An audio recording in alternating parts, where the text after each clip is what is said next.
made it. You survived the heat wave and you look beautiful. Looks like you just ate a butterfly too. Oh, you're doing well. Good job. Hello, gorgeous. I'm Danielle Rosaria and I paint pictures. It's a beautiful day out.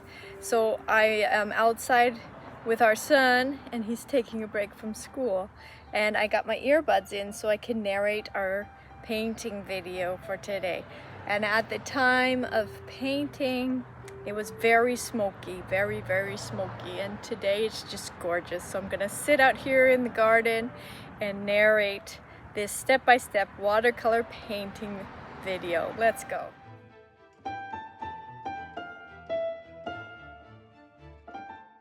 So every summer in Southern California we get fires and you could see the smoke from our house.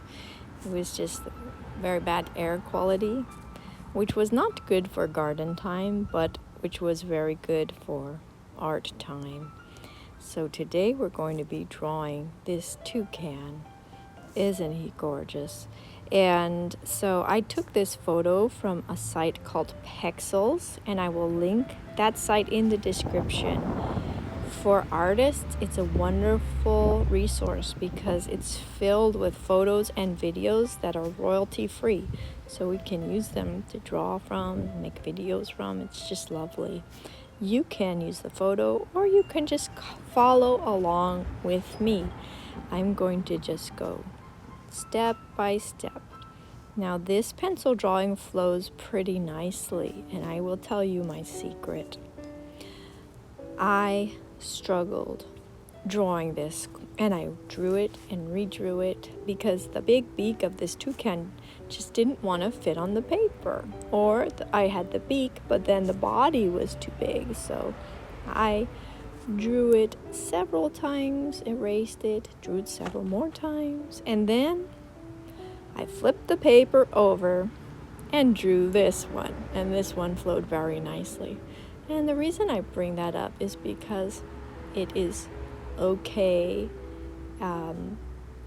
to sort of work hard as an artist sometimes. You know, these videos can make it look so easy, but in reality, all of us artists sort of grapple with reality and then translating it onto the page. And some will grapple more than others, and if you're one of those, then it's okay and don't feel alone in that. So I find ways to work with that and accept it and also have fun. Over the years, I've noticed how important self-talk is, and when I watch Bob Ross, for example, with his painting videos, his talking is so relaxing and so positive, and it just comes out in the painting. So drawing and painting there, I showed you my initial drawing. The self-talk is really, really important, and we can control that. We can choose to be kind to ourselves and to talk in our heads while we draw and paint as we would talk to a friend. And that not only makes our art better, but it makes the process so much more pleasant and healthy. And the importance of that, just, it's so great. It's so important. So the toucan is almost done being drawn. I like to try to get the precise shapes of the beak and the eye, but you don't have to. I'm used to doing portraits of birds, and so having the proportions correct, especially of the eye and the beak, the shape of the head, is pretty important. But you don't have to look at this as a portrait. You can think of the photograph as a guide and not worry too much about being exact about the shapes. And just use the general shapes as a guide and just relax about the whole thing, you know? It's just a picture, it's art. It's important, yes, but it's a picture and it's fun. So, you know, it just depends on your goals and what you want to experience as you are creating.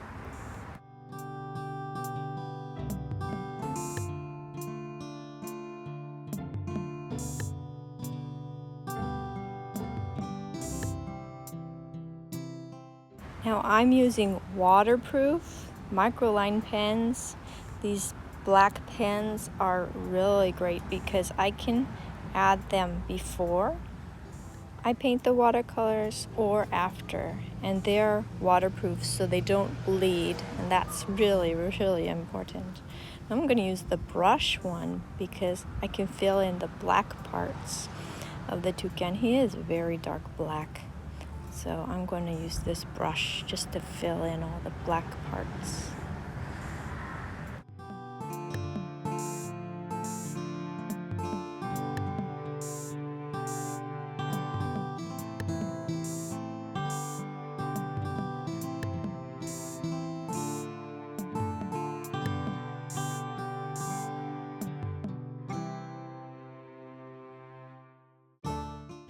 Now you can take a thinner pen and outline the whole picture now or after the watercolors, or you don't even have to do that. It's all up to you.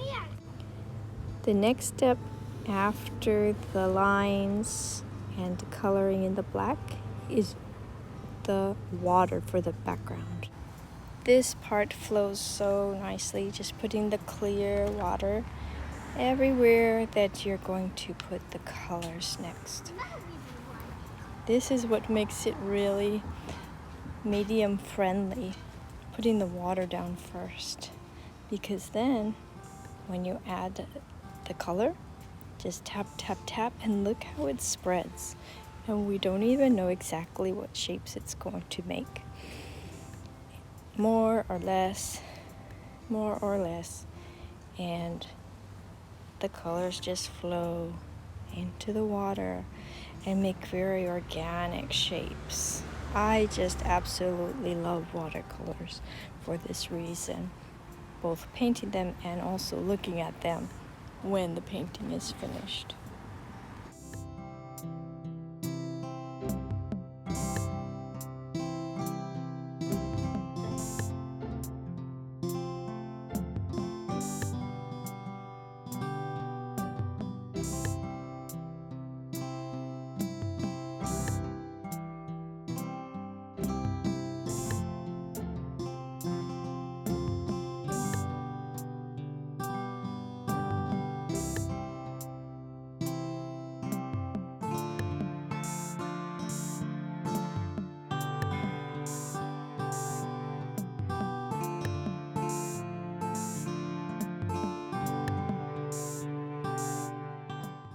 As you're painting the background, keep in mind the colors you're going to make the toucan later, because you want to have contrast. So if the beak is going to be dark underneath, then keep your background nice and light. Or you can make a very dark background that's darker than the beak, and then the beak will stand out. But you have to be careful because then you have the black also. So just keep in mind how you're going to paint the toucan, and be sure to have the contrast that you need, because you want the toucan to stand out rather than blend into the background.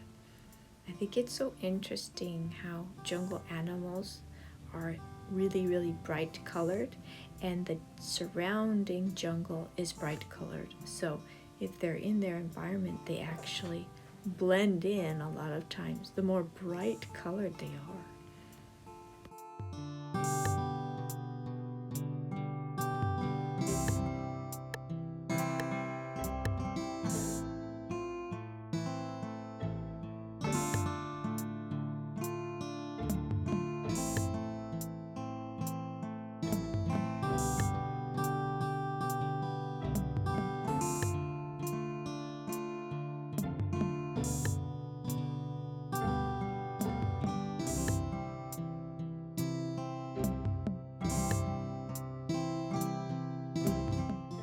Now we're going to dab some darker green over the background while it's still wet. And this will give the appearance of a tree that's a bit farther back. So I'm not being super realistic by any means. I'm just giving the impression of a tree in the back and a nice environment for this toucan to live in.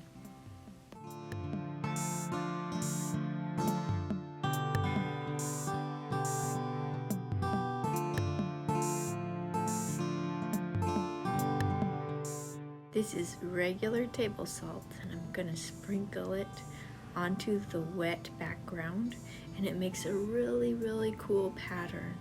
And I really like how this one turns out because you'll see it makes almost like a mossy texture, and the jungle has lots of moss in it. So now you're ready to paint your toucan. Let's make his head and neck nice and yellow. But let's make some variations in the yellow, some lighter parts and some darker parts. You can adjust the color by adding more or less water. So more water will make your paint lighter, and less water, more paint will make it darker. And it's funny, I mentioned that because it took me a long time to figure that out. Before I watched videos, I used up my white. See that? Well, you don't need white really as much as I thought. You don't need white to lighten your paints. You just need water. Adding more water will lighten your paints. Now we are adding the green to the wet beak. I really like this wet technique, adding the invisible water and then adding the color. It also helps you block off a section so that your paint will stay where you put it.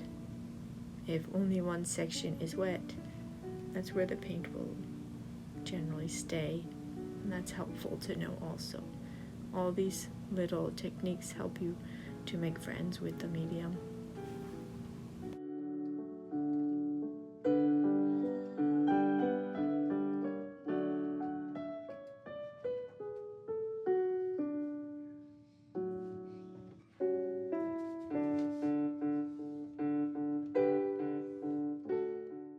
Now we're switching over to the branch, adding water to that because the beak needs to dry before we can add more layers. So we add the water first, and then we'll add the shadows. I'm putting a very light gray before I put the darker shadows underneath. You can easily paint the feet using light gray and some aqua. I actually use the aqua for the shadows on the feet. Now we're starting to add a little detail to the yellow, just overlaying. You want to put the lighter yellow first and then overlay the darker yellow afterwards. And that works really well for watercolors.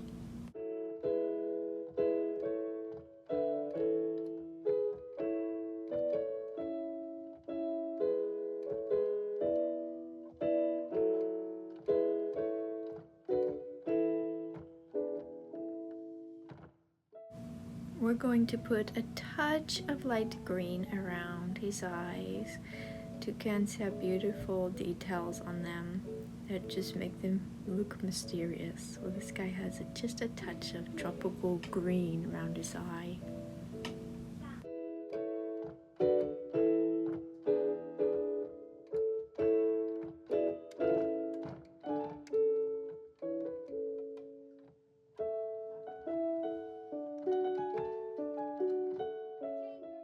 Now we are ready to put the details over the beak because the light part of the beak is dry. So the under part is where the shadow is. So we darken that up a little bit. We put the variations of the green.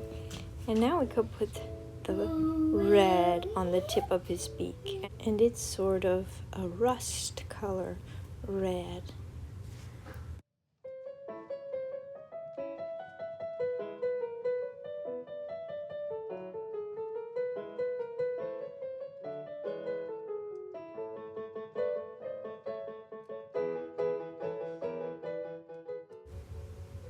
Now we can put a dark line on the beak, and it's kind of like toucans have a big frown face.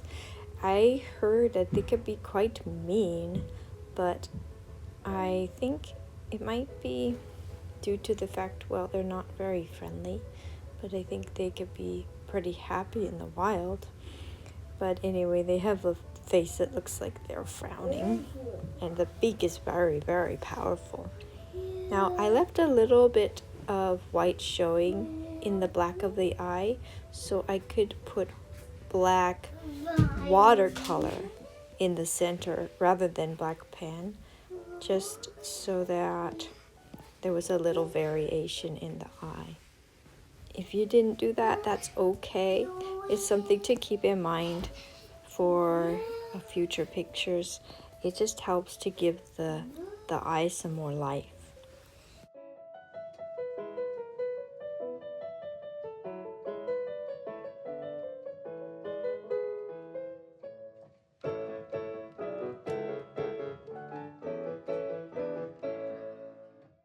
And we're adding just a little shadow under his feet, so it looks like he's standing on the branch. Just very simple, light gray or a black wash. You could even use like purple or blue, depending on what you like for the shadows.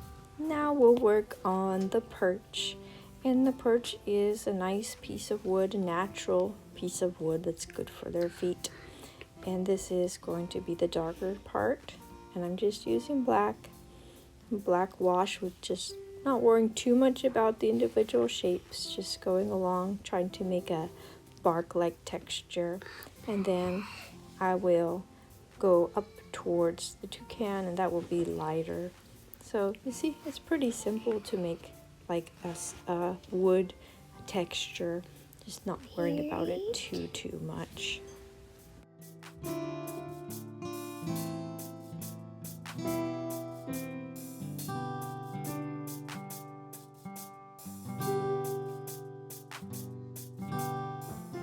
Now we'll go back and add one of those toucan details. It's light purple on the top of his bill to make him look like he has a nice texture of the bill. It's mildly glossy, sort of a matte finish, and so that light purple makes it so that the light is hitting the top of the beak, but it's not bouncing off too over much. That gives the proper texture. Now we're adding these cute little triangles that this toucan has. It really makes the picture come together.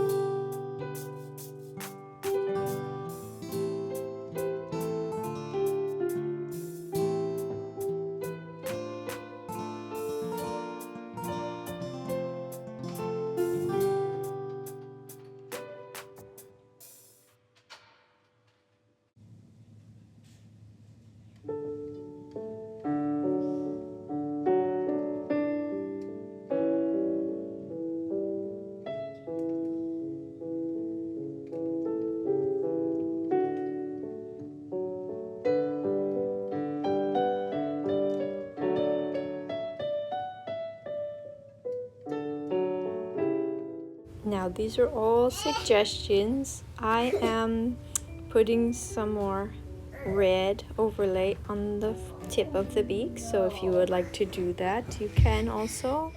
You don't have to, of course. This is your picture, but I'm just putting some more, just filling it in and just working with it. And you can work with your picture as much or as little as you like, and just work on it and just enjoy yourself, and make sure you acknowledge yourself for the work you're doing, because you have the intention of creating something beautiful, and that in itself is a worthy and beautiful thing to do.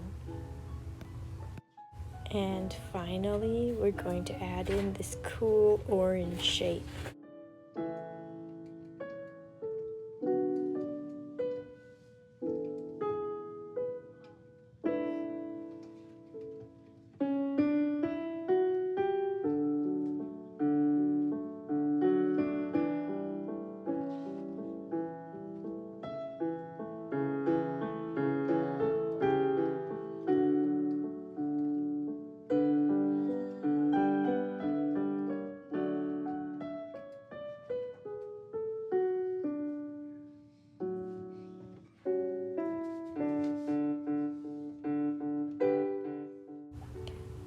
I'm adding just a little bit of blue, and it's kind of like a blue-green around the eye, just the tiniest bits. Just one of those details I feel that helps make it more toucan.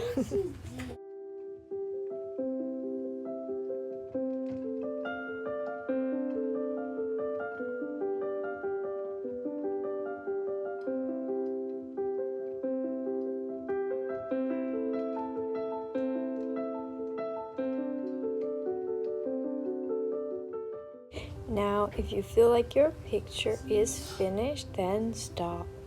It's good to stop and not overwork the picture, but just stop when you feel it's done. But if you step back and look and you want to work more, then you work more. It's good to step back and take a look at the whole picture.